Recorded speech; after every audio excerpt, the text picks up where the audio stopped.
Hello, dear friends. We are sincerely glad to welcome you again. Today we will talk with the esteemed Igor Mikhailovich Danilov. Greetings. Igor Mikhailovich, in one of our videos, How to Become a Strong Personality, you asked our viewers the question, what is the difference between an angel and shaitan? Of course, we received a lot of letters, and we are very grateful to our viewers for such feedback. So I would like to voice some of the answers today. An angel is alive, while shaitan is dead. The essence of an angel is love and eternity, while the essence of shaitan is hunger and temporary existence. Shaitan is a hungry, soulless program which is endlessly robbing and killing a human, while an angel is a calm and absolutely generous part of the spiritual world. An angel is full of love and shares it. An angel is free, while shaitan is always a slave. An angel is unity in many and aspiration for unity, while shaitan is aspiration for division, fragmentation of the whole into parts, and for domination. How can we comment on the answers of our viewers? Which of them is right and which of them is closer to the truth? Well, basically everyone is right, friends. These are beautiful and very profound answers. As a matter of fact, the only difference is the essence. But it is radical. Just the opposite.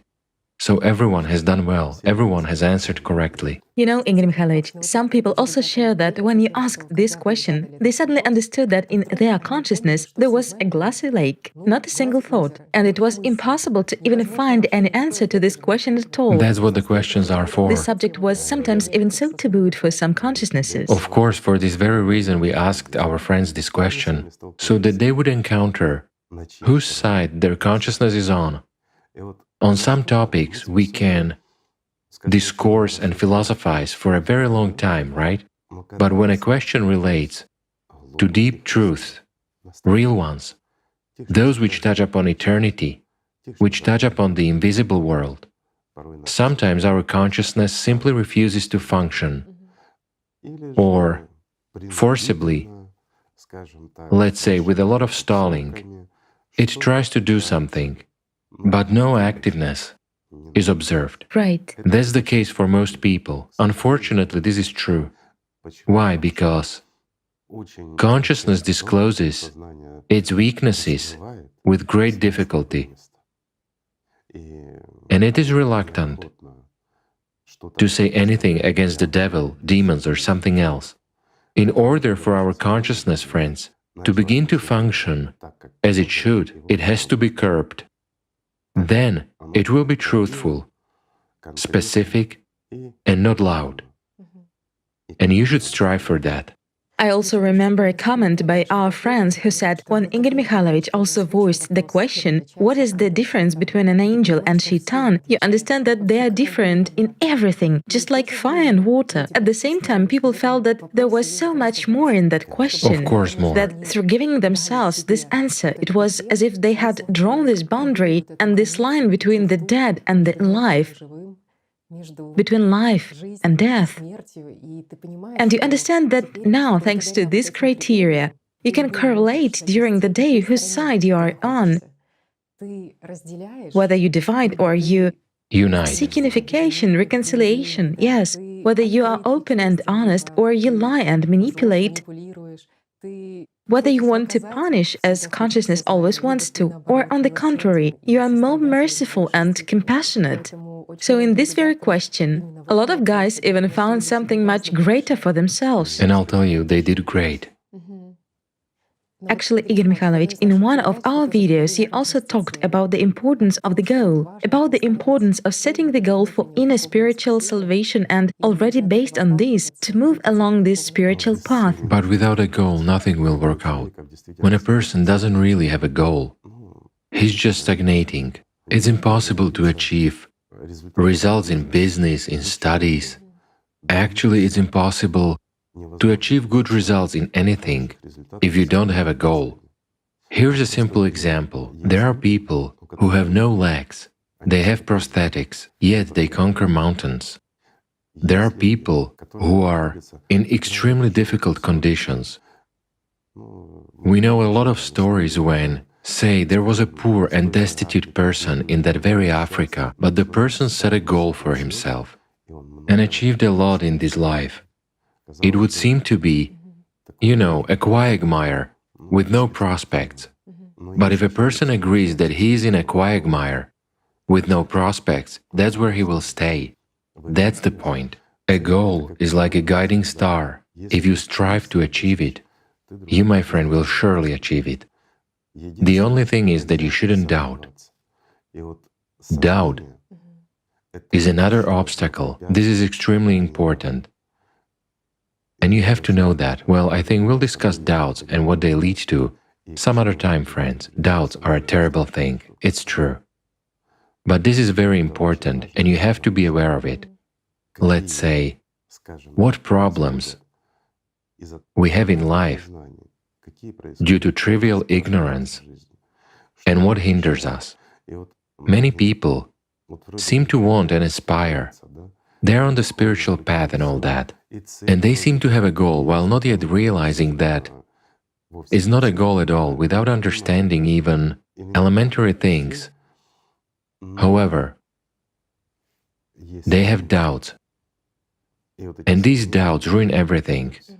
Why? Because again, I come back to the fact that they do not understand elementary things. On the spiritual path, there are no trifles at all, friends.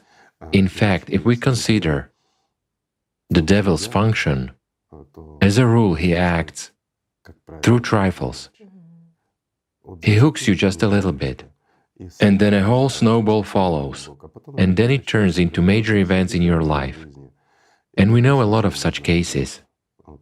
Indeed, I'll digress a little bit. I had good friends. Why had? Because they are actually already gone. They were good guys, smart guys, athletes. We worked out together. And after the collapse of the Soviet Union, they dived into business a little bit and never managed to surface from there. Those were really, I would say, guys with a full heart. They had a goal, but it was, shall we say, blurred, not foundational. It wasn't a true goal. They aspired and stood on the spiritual with one foot, not both. Why? When a person's goal is blurred, he seems to see a reference point, but doesn't have that kind of aspiration. Thus, life became complicated. The collapse of the Soviet Union occurred, and a lot of people became involved in business. Such was life. And they became bogged down to the point that they had no time to perform practices. That's how they described it. Why? They slackened. So, let's put it carefully, when their problems began to escalate, we had a meeting, they came as they needed help, and we helped them as much as we could. But the point was that those were completely different guys. So in a conversation with them, in a purely frank way, like with old friends, I said, "Guys, what have you done?" They said, "We understand, we repent, but we wanted to earn a few pennies." And then a goal appeared for them. Here in the material world, to become cool and rich, it was trendy back then. They did become, but not for long. After this wealth, after this coolness, so to say, the realities of this world came. They tried to break away from them, but again they didn't follow the advice, so such things happened in those days, and nowadays it happens sometimes. While it was merely a passion, in the beginning they wanted to earn a few pennies to live on. Then they wanted more. Then they forgot about the spiritual, and afterwards there was payback for the betrayal. Consciousness blurs this goal Very for much. people. It's very important. The goal should be dominant and fundamental. I would compare it, with a state when a person is severely ill and doctors already throw up their hands and say, "We cannot help." Then, in some people, solely in some, although I've seen enough of them in my life, a desire to live arises, and they start, without any doubt, without anything, but they start holding on to life, and they definitely find it. I mean, healthcare becomes powerless if a person really wants to live, if life is his goal. However, again, to recover does not mean to save oneself. Yes, for a while. Let's say a person has won here, but he hasn't actually gained life eternal. But when exactly the same goal is set on the spiritual path, a person will surely reach God. Therefore, the goal is very, very important. Many people say, how? It's clear there is a goal, okay, but how can there be no goal if we all want to live, if we all understand very well that after the death of our bodies, our world will change, and there will be either hell or heaven. Of course, heaven, who wants to go to hell? And that's where a paradox arises. We understand this, but we don't even believe in it. Why? Because we weigh it up with consciousness, whereas consciousness doesn't perceive it. It's like, let's say, a little task we gave to our friends to answer the question, what is the difference between an angel and shaitan? When people began to think about it, made consciousness speak, they came to the understanding of the depth and wisdom of this question and learned much more, right? Yes, exactly. The same is here. When a person begins, let's say, to form a goal for himself, namely spiritual liberation, namely life, he goes through a lot. He begins to weigh up, to evaluate, and to look at things realistically. And when a desire to gain life really ignites in him, then not a single shaitan can stop him. All events in his life, so to say, will lead to one thing, that a person will gain spiritual freedom. But shaitan can also play on this. He diverts a lot of people. I told you about the guys, right? All they wanted was to earn a couple of pennies to live on. And they got carried away. When they earned a couple of pennies, they wanted more. And the goal shifted from spiritual achievement to something material. I mean, they themselves openly said afterwards that seeing and observing their own potential, they wanted to become the coolest in business, here in this world.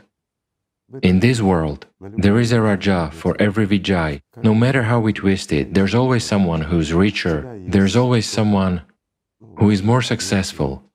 And no matter how you twist it, when you are one step away from achieving your dream, as a rule, the world starts changing around you and everything changes, including the rules of the game. Who hasn't encountered that among those who played big?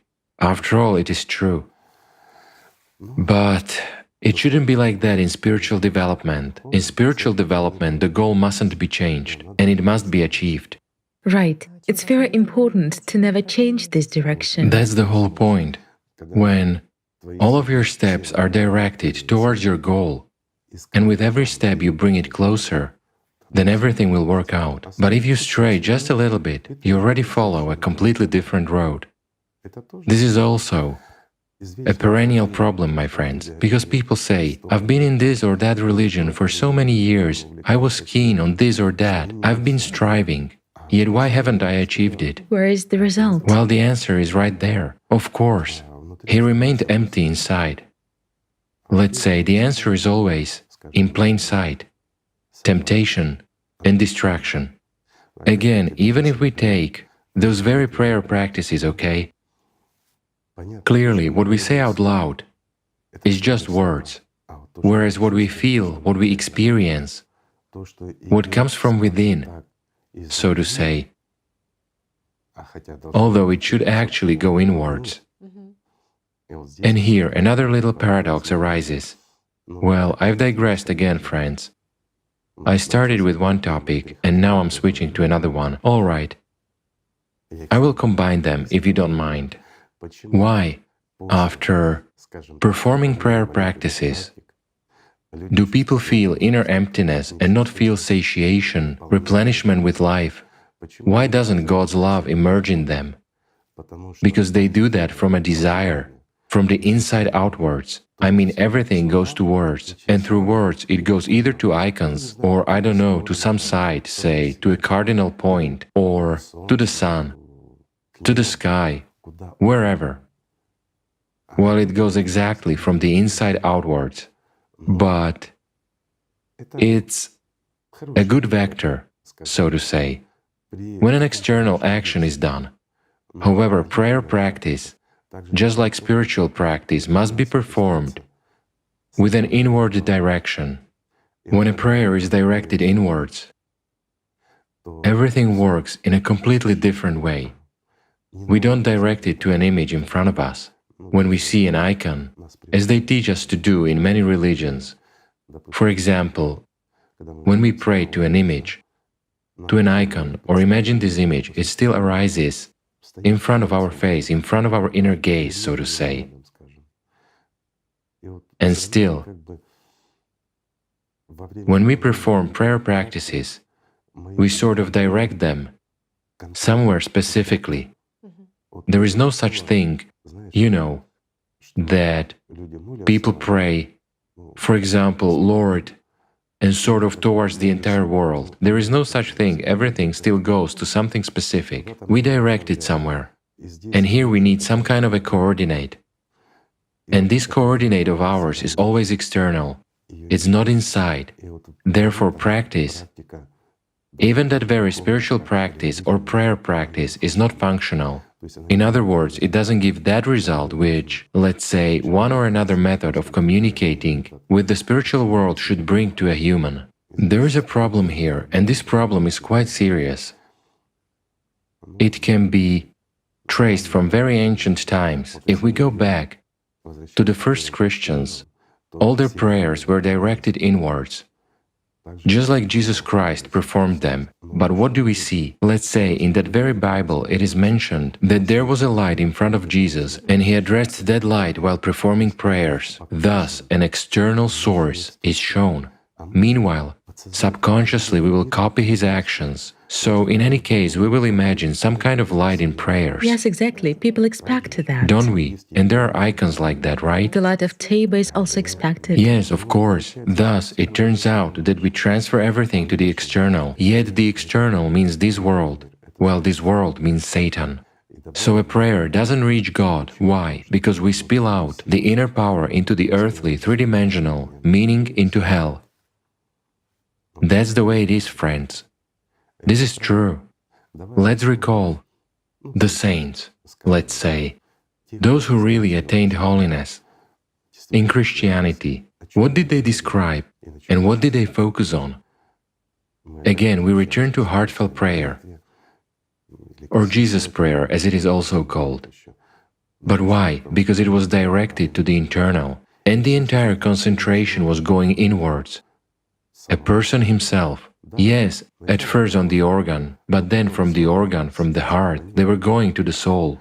And that's how they describe the true practice. It's really when prayer turns into spiritual practice. Yes, one has to spend a lot of time to reach this stage. It's like, let's say, walking roundabout instead of a straight path. But on the other hand, they did reach it. But they reached it through inner prayer. Right? They felt this response, in fact, absolutely, which brings this very pleasure and some kind of delight. That's right. This is so important on the path. This is very important. If a person has no goal and he doesn't really aspire, then spiritual practice or prayer practice is a burden. Let's have a look, even if we take our Muslim brothers. People perform namaz 5 times a day. Everything is fine and good. But they do it in a rush, for the sake of appearance, like at work. Yes, right. It's a formality. Absolutely right. They observe everything accurately, all the rituals, but they perform them as a formality. They do not take pleasure in it. What about Christians? Do they take pleasure in prayer? They don't. Yes, some surely become, let's say, emotional, they cry in those prayers, but why and over whom do they cry? Why do they cry? Let's just figure this out. After all, many people who are, let's say, in Christianity, have often seen such individuals standing near an icon and crying. In other words, a person is crying not out of joy and not out of love, but because of self-pity. He's catching, like a little child throwing a tantrum before his parents. Just like many other people, regardless of religion, when performing practice, they literally try to throw a tantrum before God to catch something. Can you imagine how those very childish patterns and manipulations are foisted on us, already adults, or even, pardon me, old people, to treat God this way, and that it would work? Our shaitans tell us this in our heads, and we do it. Do such prayers really work? For the devil, yes. If this prayer is aimed at gaining something material, for example, health, wealth or something else, success, love, whatever, I mean earthly love, anything you want to acquire in this material world, it's not an appeal to God, it's an appeal to Satan. He is the prince of this world, this belongs to him.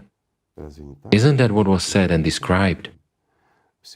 All we can turn to God or His messengers for is life eternal or peace. Well, the latter is for lazy ones. He hears nothing but love. But there is nothing more valuable. Yes, right. That is his language. You see, the language of love. Again, when a person lives an ordinary life, there are a lot of problems, a lot of everything. He doesn't know what God's love is. He has nothing to compare it with. But what are the values of an ordinary person? Material prosperity, health, success at work, right? In other words, some kind of household. The better the household is, the better it is for a person. Again, good family relationships, so that everything is fine with your relatives. That's the value. Isn't that so? Yes, exactly. And this is what people live by. Why don't they understand what God's love is? Because they have other values, material values. And naturally, when a person appeals to God in his prayer, what does he demand? Does he demand what is most precious? No. He demands what he wants.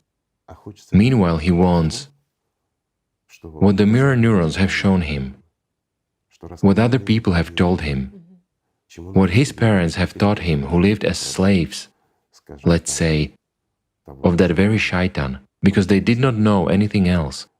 This is where it comes from.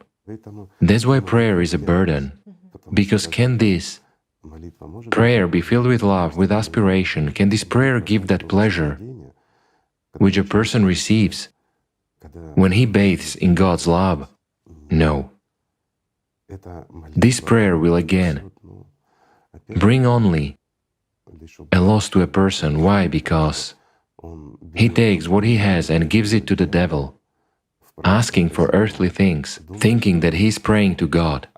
And then he also feels sad that he didn't get what he wanted, right? And priests will immediately tell him, you have to pray more, pay more tribute, and propitiate gods, that kind of nonsense. And people feel this, understand it, and even facing it, they still remain slaves of shaitan. Why? Because there is no goal, friends.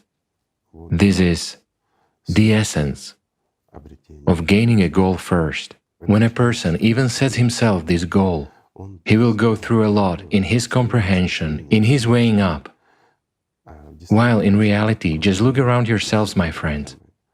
Wherever you are right now, what can you take with you when the time comes? Whereas the time may come at any moment, at any second. It doesn't depend on you when the time will come. But if there is no God's love in you, where will you come? And where will you be? And most importantly, which of the things you dreamed about will you be able to take with you? That's where the answer is hidden. And when setting that goal, you'll be weighing it all up anyway, my friend. Thinking about what is paramount and what's important to you. So when a final, mature decision is made, and a person really wants this, he sets a goal and starts moving towards it, then it doesn't matter how long it will take for him to reach it, how many pairs of shoes he will wear down until he gets there. It doesn't matter. Nothing matters. What matters is the goal and achieving it. That's when everything works out, right? Yes, you know, Igor Mikhailovich, our friends who watch our videos shared that when you said about the goal and they honestly looked inside themselves, some of them saw that indeed this goal is not set yet. And when they actually made such a willful inner decision to set the goal of spiritual salvation, they faced the fact that they heard a hysteria of their consciousness, a commotion in consciousness that began to dissuade and present counter-arguments like, let's wait, let's think everything over, maybe in a week let's somehow start Setting a goal. setting a goal, yes. Where are you hurrying? Now you need to finalize some issues here to resolve urgent matters. The circumstances are inappropriate. It was so surprising for people to hear that voice. At the same time, they clearly felt that if it was hustling like that, they felt a potential in themselves to achieve this goal. Sure, of course. And they didn't expect that it seemed to take a minute or even less than a minute. But there was such a commotion in consciousness. Because consciousness is afraid. When a person sets the goal of spiritual salvation and when he moves towards it, his demons become powerless and therefore hungry. Moreover, they cease to be feudal lords and become slaves to personality, to the human, the future angel. That's where a great meaning is. That's why demons are afraid and fussy. Let's say if everything would be easy for a person on the spiritual path, it means his potential is very low and he would still have to advance hard and long. Why? Because demons do not rage, hence they believe or know that it will be difficult for a person to get there, right?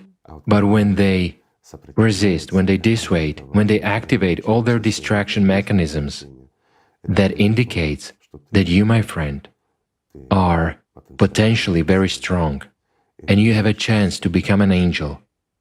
While for that, my friend, you should merely make an effort, see the goal and disregard the obstacles.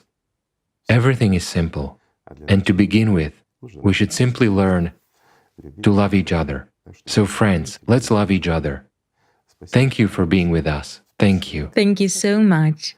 Thank you, friends.